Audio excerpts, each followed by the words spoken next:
नमस्कार, जय हिंद। स्वागत है आप सभी का युगल एकेडमी के यूट्यूब प्लेटफॉर्म पे। यहाँ आप हमारे साथ करते हैं सीजीपीएससी और सीजीआईएम की विभिन्न परीक्षाओं की तैयारी। पिछले वीडियो में हमने देखा था कि हम प्री बीएड के मॉडल आंसर हम सॉल्व कर रहे थे। इसका पार्ट 4 और पार्ट 5 जिसमें जनरल हिंदी और जनरल इंग्लिश दोनों ही मैंने कवर करा दिया है। अगर आपने नहीं देखा है तो आप पिछला वीडियो जाकर देख लीजिए। आज हम शुरू करने वाले हैं प्री बीएड एग्जामिनेशन का पार्ट 3 शिक्षण अभिरुचि जिसे इंग्लिश में आप कहते हैं एजुकेशनल इंटरेस्ट।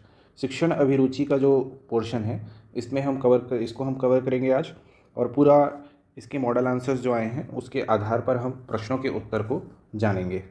ठीक है, ये जो करवा रहा हूँ मैं, ये आपको आपके आने वाले जितने भी एग्ज़ाम हैं इन सब में हॉस्टल वार्डन में एक आपके लिए नया सब्जेक्ट जुड़ा है, बाल मनोविज्ञान वहाँ काम आएगा। एबीओ में भी यहाँ पे शिक्षण के बारे में पूछा जाता है, वहाँ काम आएगा। और इसके साथ साथ अभी सीजी सेट के बारे में हवा चल रही है, सीजी सेट एग्ज़ाम, तो ये वहाँ पर भी काम आ सकता है, तो आपको ये तीनों एग्ज़ाम में ये पोर्शन हेल्प करेगा, एजुकेशनल इंटरेस्ट। इसमें आपको सारे बच्चों को किस तरीके से इंटरेस्ट पैदा किया जाता है और क्या करना चाहिए, इन सब बारे में बताया जाता है। तो चलिए आज फिर शुरू करते हैं हमारा आज का एपिसोड, और ये है पार्ट 3 शिक्षण अभिरुचि प्री बीएड 2023। मेरे पास जो प्रश्न पत्र है ये है सेट बी। आप लोगों के पास प्रश्न पत्र नहीं होगा तो आप हमारे टेलीग्राम चैनल से ये प्रश्न पत्र डाउनलोड कर सकते हैं। ये प्रश्न पत्र आपको वहाँ पर मिल जाएगा। ठीक है, चलिए आरंभ करते हैं। तो पहला प्रश्न आप सभी के सामने रखा है, आधुनिक सिनेमा छात्रों को प्रभावित करता है।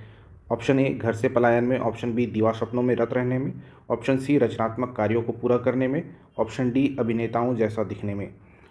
तो इसका सही उत्तर होगा आधुनिक सिनेमा छात्रों को प्रभावित करता है दीवा सपनों में रत रहने में। यहाँ आपको इंग्लिश पोर्शन आप अपने अकॉर्डिंग चूज़ कर सकते हैं। हमारे most of the audience Hindi medium से हैं तो मैं हिंदी में ही सारी चीज़ें कवर करता चलूँगा। दीवा सपनों में रत रहना, इसे इंग्लिश में कहा जाता है in day dreaming, right. Question 2, यदि एक छात्र लगातार विद्यालय में विलंब से आता है तो ऑप्शन ए उसके अभिभावकों से शिकायत करेंगे, ऑप्शन बी इसके कारणों का पता लगाएंगे, ऑप्शन सी छात्र को विद्यालय से निकाल देंगे, ऑप्शन डी सभी छात्रों के सामने उसे दंडित करेंगे। तो इसका आंसर होगा इसके कारणों का पता लगाएंगे। क्वेश्चन नंबर 3, एक शिक्षक अपने छात्रों से मधुर संबंध किस प्रकार स्थापित करता है। ऑप्शन ए उन्हें सदैव हंसी मजाक करके, ऑप्शन बी उनसे उचित दूरी बनाकर, ऑप्शन सी उनकी समस्याओं को सुनने के बाद, ऑप्शन डी छात्रों को अपना परम मित्र बनाकर। तो इसका सही आंसर है ऑप्शन सी, उनकी समस्याओं को सुनकर उनका निदान करना। ठीक है, आगे बढ़ते हैं। क्वेश्चन नंबर 4, विद्यार्थियों को विषय का चयन करना चाहिए। विकल्प ए विषय की उपयोगिता के आधार पर, ऑप्शन बी अभिभावकों की इच्छा के अनुसार, ऑप्शन सी शिक्षक के दिशा निर्देश के अनुसार, और ऑप्शन डी उनकी क्षमता व रुचि के अनुसार। तो इसका सही उत्तर है कि उनकी क्षमता और रुचि के अनुसार ही उन्हें अपना विषय का चयन करना चाहिए। अगला क्वेश्चन है, यदि एक राजनीतिक बहस हो रही है तो आप क्या करेंगे। ऑप्शन ए सक्रिय रूप से भाग लेंगे, ऑप्शन बी आनंद लेंगे, ऑप्शन सी किसी एक पक्ष की ओर रहेंगे, और ऑप्शन डी ध्यान नहीं देंगे। तो इसका सही उत्तर है आप सक्रिय रूप से भाग लेंगे। क्वेश्चन नंबर 56, क्वेश्चन नंबर 6, यदि आपका परीक्षा परिणाम अच्छा नहीं है तो आप क्या करेंगे। पहला, विद्यार्थियों को दोषी बताएंगे, दूसरा स्वयं को दोषी समझेंगे, तीसरा परवाह नहीं करेंगे, चौथा कारण जानने का प्रयत्न करेंगे। तो इसका सही आंसर है कारण जानने का प्रयत्न करेंगे, ये विकल्प डी है। अगला क्वेश्चन है, सफल नेतृत्व होता है। ऑप्शन ए प्रजातांत्रिक, ऑप्शन सी राजतांत्रिक, ऑप्शन सी समूह आधारित, और ऑप्शन डी तानाशाही। तो सफल नेतृत्व जो होता है वो ऑप्शन ए में लिखा है, एक प्रजातांत्रिक नेतृत्व ही सफल नेतृत्व कहलाता है। ठीक, 58 नंबर का क्वेश्चन आप सभी के सामने है, माना जाता है कि महिला शिक्षक प्राथमिक स्तर की शिक्षा के लिए अधिक उपयुक्त है, क्योंकि। ऑप्शन ए वे बच्चों के साथ धैर्यपूर्वक और प्यार से काम करती है, ऑप्शन बी उनके पास अन्य व्यवसायों के लिए कम अवसर हैं, ऑप्शन सी वे कम वेतन पर काम करने के लिए सहमत होती हैं, और ऑप्शन डी प्राथमिक शिक्षा के लिए कुछ योग्यता की कोई आवश्यकता नहीं है। तो इसका जो उपरोक्त प्रश्न का जो आंसर है वो है विकल्प ए में वो बच्चों के साथ धैर्यपूर्वक और प्यार से काम कर सकती हैं, इसीलिए महिला शिक्षकों को प्राथमिक स्तर पर ज़्यादा नियुक्ति दी जाती है। ठीक है। क्वेश्चन नंबर 59, मान लीजिए आपकी कक्षा में एक प्रतिभाशाली छात्र बैठा है और आपके सभी प्रश्नों के त्वरित उत्तर देता है। आप अपने छात्र के संबंध में क्या करेंगे? ऑप्शन ए, आप तुलनात्मक रूप से कठिन प्रश्न पूछेंगे और उसे अधीर न होने के लिए समझाएंगे। ऑप्शन बी, आप सहमत हैं कि उसे तुरंत सभी उत्तर दे देने चाहिए ताकि आप अपनी जिम्मेदारियों से मुक्त हो सकें। ऑप्शन सी, आप उससे कहेंगे कि कक्षा में अधीर होना अनुपयुक्त व्यवहार है। और ऑप्शन डी, आप विद्यार्थी से अत्यधिक जटिल प्रश्न पूछेंगे जिससे यह एहसास हो कि आप सबसे बड़े शिक्षकों में से एक हैं। तो इसका उत्तर जो होगा वो होगा ऑप्शन ए, आप तुलनात्मक रूप से कठिन प्रश्न पूछकर छात्र को ये समझाने की कोशिश करेंगे कि उसे अधीर नहीं होना चाहिए। ठीक है, चलिए बढ़ते हैं प्रश्न क्रमांक 60 की ओर। छात्रों का सर्वांगीण विकास किया जा सकता है। ऑप्शन ए, अच्छी सुविधा देकर। ऑप्शन बी, सामाजिक दायित्व का बोध करवाकर। ऑप्शन सी, छात्रों में स्वयं के हित का ज्ञान देकर। और ऑप्शन डी, उनको धन देकर। तो छात्रों का सर्वांगीण विकास सुनिश्चित किया जा सकता है केवल उन्हें अच्छी शिक्षण सुविधा देकर। ठीक है, चलिए अगला क्वेश्चन है, कक्षा कक्ष में संचार निर्भर करता है। विकल्प ए है शिक्षक की स्पष्ट क्षमता पर। विकल्प बी है विषय की कठिनाई। विकल्प सी, विद्यार्थियों की योग्यता स्तर पर। और विकल्प डी है कक्षा अंतःक्रिया पर। तो इसका जो सही उत्तर है कि कक्षा कक्ष में संचार जो निर्भर करता है वो कक्षा की अंतःक्रिया पर निर्भर करता है, on the classroom interaction. Right. Question number 62, शिक्षण मुख्य रूप से खालिस्तान द्वारा किया जाना चाहिए। पहला, कुशल एवं प्रशिक्षित शिक्षकों द्वारा। दूसरा, अप्रशिक्षित शिक्षकों द्वारा। ऑप्शन सी, अनुभवी शिक्षकों द्वारा। और ऑप्शन डी, युवा प्रतिभाशाली व्यक्तियों द्वारा। तो शिक्षण मुख्य रूप से कुशल एवं प्रशिक्षित शिक्षकों द्वारा ही किया जाना चाहिए। उसके बाद फिर क्वेश्चन नंबर 63, एक अध्यापक को दृश्य श्रव्य सामग्री का उपयोग करना चाहिए क्योंकि। ऑप्शन ए, छात्रों की पाठ में रुचि रहती है। ऑप्शन बी, छात्रों का ध्यान पढ़ाई में केंद्रित रहता है। ऑप्शन सी, ज्ञान को वास्तविक रूप से प्रदान करने एवं पाठ में विविधता लाने में सहायक होते हैं। और ऑप्शन डी, उपरोक्त सभी। तो इसका सही आंसर है उपरोक्त सभी कारणों से दृश्य श्रव्य सामग्री का, ऑडियो विजुअल एड्स का उपयोग करना चाहिए। ठीक है ना। क्वेश्चन नंबर 64, अध्यापक की योग्यता एवं व्यवहार का सबसे अच्छा मूल्यांकन तुल्यता करते हैं। पहला, उनके अध्यापक। दूसरा, ऑप्शन बी, उनके छात्र। तीसरा, ऑप्शन सी, समाज के संभ्रांत लोग। ऑप्शन डी, विशेषज्ञ विद्वान।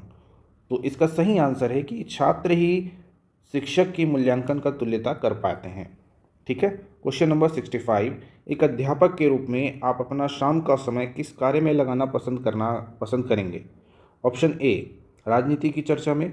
ऑप्शन बी, मनोरंजन कार्यों में। ऑप्शन सी, धन प्राप्ति के अन्य कार्य में। और ऑप्शन डी, सामाजिक कार्य में। तो ऑप्शन नंबर, इसका आंसर जो सही है वो है ऑप्शन नंबर ए, राजनीतिक चर्चाओं में। ठीक है, ताकि समाज में आप एक अच्छे राजनीतिक विचारों को रख सकें। चलिए क्वेश्चन नंबर 66, आपके बच्चों के कंधों पर ही कल देश का दायित्व होगा। इस कथन का क्या आशय है। ऑप्शन ए, बच्चों का कंधा मजबूत करना चाहिए। ऑप्शन बी, बच्चों को स्कूल में शारीरिक प्रशिक्षण देना चाहिए। ऑप्शन सी, बच्चों को समुचित विकास पर ध्यान देना चाहिए। और ऑप्शन डी, बच्चों पर कम भार रखना चाहिए। तो इसका सही उत्तर है ऑप्शन सी, बच्चों को समुचित विकास पर ध्यान देना चाहिए, बच्चों के समुचित विकास पर ध्यान देना चाहिए। राइट। क्वेश्चन नंबर 67, छात्रों की प्रगति का ब्यौरा अभिभावकों को देना आवश्यक है क्यों। ऑप्शन ए, इससे अभिभावक अपने बच्चों की प्रगति जान सकते हैं। ऑप्शन बी, इससे अभिभावक को ट्यूशन लगाने की उचित सलाह मिलती है। ऑप्शन सी, इससे बच्चों में डर बना रहता है। और ऑप्शन डी, बच्चे अभिभावकों को गलत जानकारी नहीं दे सकते। तो उनको पूरा प्रगति पत्र देते हैं, क्यों देते हैं, ताकि अभिभावक अपने बच्चों की प्रगति जान सकें, इसलिए दिया जाता है। क्वेश्चन नंबर 68, शिक्षा में सुधार किस प्रकार संभव है। पहला, प्रशासनिक सुधार द्वारा। ऑप्शन बी, परीक्षा पद्धति में परिवर्तन करके। ऑप्शन सी, शिक्षा पर अधिक धन खर्च करके। और ऑप्शन डी, श्रेष्ठ शिक्षकों की नियुक्ति करके। तो इसका सही आंसर है विकल्प डी, श्रेष्ठ शिक्षकों की नियुक्ति करके। Next question number 69। Question number 69 कहता है कि कक्षा शिक्षण में ICT प्रयुक्त करते समय। पहला, अध्यापक की आवश्यकता नहीं रहेगी।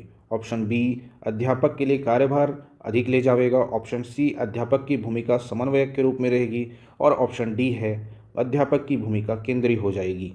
तो आईसीटी का प्रयुक्त करते समय अध्यापक की भूमिका समन्वयक के रूप में होती है। ठीक है, चलिए क्वेश्चन नंबर 70। एक सफल शिक्षक वही होते हैं जो ऑप्शन ए, अच्छे अंक देते हैं। ऑप्शन बी, नियमित गृह कार्य देखता है। ऑप्शन सी, कठोर अनुशासन रखता है। और ऑप्शन डी, छात्रों की प्रगति के प्रति सजग रहता है। Right, going to the next question, question number 71। आपके अनुसार शिक्षा का उद्देश्य क्या होना चाहिए? पहला, शिक्षा ग्रहण करने के उपरांत नौकरी। ऑप्शन बी, छात्रों की मानसिक योग्यता का विकास। और ऑप्शन सी, छात्रों को कुशल साक्षर बनाना। या विकल्प डी, बालकों का संपूर्ण विकास। तो इस शिक्षा का उद्देश्य जो होना चाहिए वो है बालकों का संपूर्ण विकास करना। ठीक है, इस प्रश्न का कमेंट आप मुझे ये बताइए कि बालकों का संपूर्ण विकास क्या होता है। आप क्या समझते हैं बालकों के संपूर्ण विकास से? कमेंट बॉक्स में मुझे ये चीज़ ज़रूर बताइएगा। ठीक है, चलिए क्वेश्चन नंबर 62। कक्षा में सृजनात्मक चिंतन के विकास हेतु शिक्षक को चाहिए कि वह कक्षा में पहला, उन्मुक्त वातावरण रखें। दूसरा, छात्रों को नियंत्रित रखें। तीसरा, उन्हें परंपराओं से न हटना दें। और विकल्प डी है, ऑप्शन 4 है, विकल्प डी है, कदम कदम पर उनको सही शिक्षा प्रदान करें। तो सृजनात्मक चिंतन के लिए उन्मुक्त वातावरण रखना आवश्यक है। उन्मुक्त वातावरण को इंग्लिश में बोलते हैं ओपन एनवायरनमेंट। ओपन एनवायरनमेंट रखना आवश्यक है। ठीक है, चलिए क्वेश्चन नंबर 73। शिक्षण क्या है? ऑप्शन ए, एक कौशल है। ऑप्शन बी, एक कला है। ऑप्शन सी, एक क्रिया मात्र है। और ऑप्शन डी, एक तपस्या है। तो जैसा कि आप सभी कर रहे हैं, learning is also an skill, है ना। Learning is also an skill and as usual शिक्षण क्या है? शिक्षण भी एक कौशल है। It is also a skill. एक टीचर कैसे पढ़ाएगा, ये उसकी स्किल है। इट्स नॉट एन आर्ट, है ना। तो यहाँ पे छात्र ने जो लगा के रखा है ये गलत है। यहाँ पे एक कौशल जो होता है वो सही है। ठीक, क्वेश्चन नंबर 74 आपके सामने है। विद्यार्थियों में नैतिक मूल्य किस प्रकार पैदा किए जा सकते हैं? पहला, सुबह की प्रार्थना द्वारा। दूसरा, नैतिक मूल्यों पर व्याख्यान देकर। तीसरा, पाठ्यक्रम के साथ संबंधित करके। और चौथा, महान व्यक्तियों की जीवन गाथा बताकर। तो नैतिक मूल्यों को पैदा करने के लिए आपको पाठ्यक्रम के साथ संबंधित करके पढ़ाया जाए तो ये चीज़ हो सकता है। क्वेश्चन नंबर 75, अगला क्वेश्चन। निकट समाज में व्याप्त बुराइयों का अध्ययन करने का सर्वोत्तम साधन है। ऑप्शन ए, छात्रों से संपर्क स्थापित करना। ऑप्शन बी, अभिभावकों से संपर्क स्थापित करना। और ऑप्शन सी, सामाजिक सर्वेक्षण। और ऑप्शन डी, पुस्तक अध्ययन करके। तो समाज में व्याप्त बुराइयों का अध्ययन सामाजिक सर्वेक्षण के माध्यम से संभव है। अगला क्वेश्चन देख रहे हैं, क्वेश्चन नंबर 76। यदि विद्यालय में शिक्षण सहायक सामग्री का अभाव है तो आप क्या करेंगे? ऑप्शन ए, बिना सहायक सामग्री के शिक्षण करेंगे।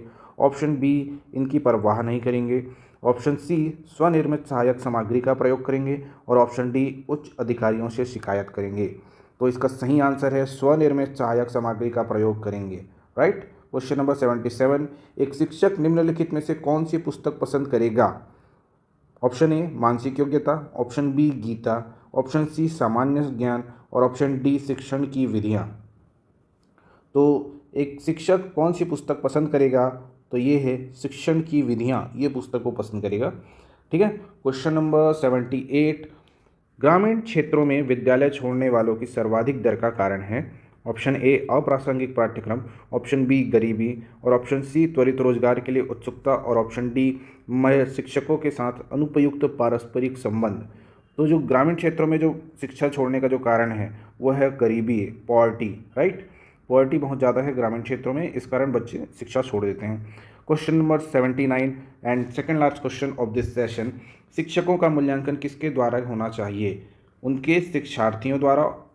उनका जो विकल्प है वो विकल्प डी में है। विकल्प ए लिखा है निरीक्षण अधिकारियों द्वारा। विकल्प बी है उनके समवर्ती उच्चाधिकारियों द्वारा। और विकल्प सी है समाज द्वारा। और विकल्प डी है उनके शिक्षार्थियों द्वारा। तो मैं इसका आंसर पहले ही बोल चुका था, उसके शिक्षार्थियों द्वारा। ठीक है, और क्वेश्चन नंबर 80 है, राष्ट्र का विकास किस पर निर्भर करता है?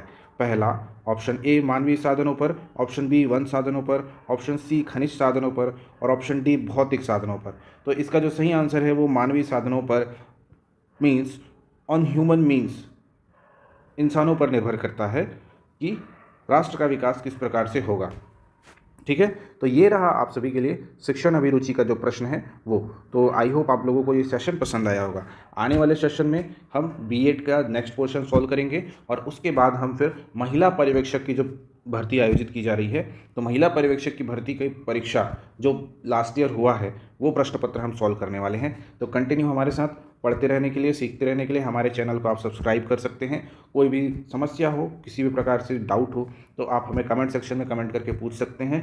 और आप हमारे टेलीग्राम चैनल युगल एकेडमी से आप नए नए updates according to your knowledge and wisdom आप एक्सेप्ट कर सकते हैं। हमारे पास बहुत सारे अलग अलग इन्फॉर्मेशन है जो हम अपने टेलीग्राम चैनल में प्रोवाइड करते हैं। टेलीग्राम चैनल का लिंक यहाँ नीचे दिया हुआ है कमेंट सेक्शन में, तो आप वहाँ से जाके डिस्क्रिप्शन बॉक्स से आप हमारा डिस्क्रिप्शन बॉक्स से आप हमारा टेलीग्राम चैनल ज्वाइन कर लीजिए। ठीक है, चलिए ऑल द बेस्ट, सीखते रहिए, बढ़ते रहिए। मिलेंगे अगले सेशन में, तब तक के लिए धन्यवाद। जय हिंद, वंदे मातरम।